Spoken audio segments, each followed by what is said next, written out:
1988-ci ilin və 2003-cü ilin bu möhtəşəm vəziyyətdə olan 1 dollarlıq əskinazları bir neçə gün əvvəl yüzlərlə dollara satılıb. Xeyr, onların heç birində xəta yoxdur. Onların nadir edən unikal seriya nömrələrinə malik olmalarıdır.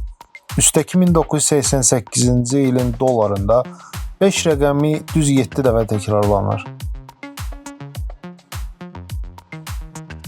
Aşağıdakı 2003-cü il buraxılışında isə ardıcıl 7 dəfə təkrarlanan 2 rəqəmidir. Amerikalı kolleksiyaçılar belə göz qamaşdıran seriyaları olan dollarlara böyük maraq göstərir. Bu lot dekabrın 2-sində Heritage hərrac evində 432 dollara, bizim pulla 734 manata çəkic altına gəlib. Bu isə gümüş sertifikatlı köhnə, yəni 1957-ci ilin 1 dollarlıq əskinazıdır.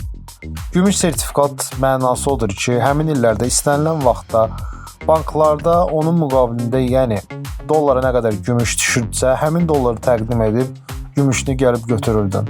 Amma konkret bu əskinazda əsas məsələ onun aşağı seriyalı olmasıdır. Gördüyünüz kimi ardıcıl sıfırların ardından 43 gəlir. Yəni bu ay, bizim dillə i seriyasından buraxılmış sıraca 43-cü əskinaz olub. Dövriyyədə olmamış möhtəşəm 66 dərəcəsində sertifikatlaşdırılmış bu Washington dekabrın 2-sində 312 dollara, bizim pulla 530 manata satılıb. Videomu bəyənməyi unutmayın.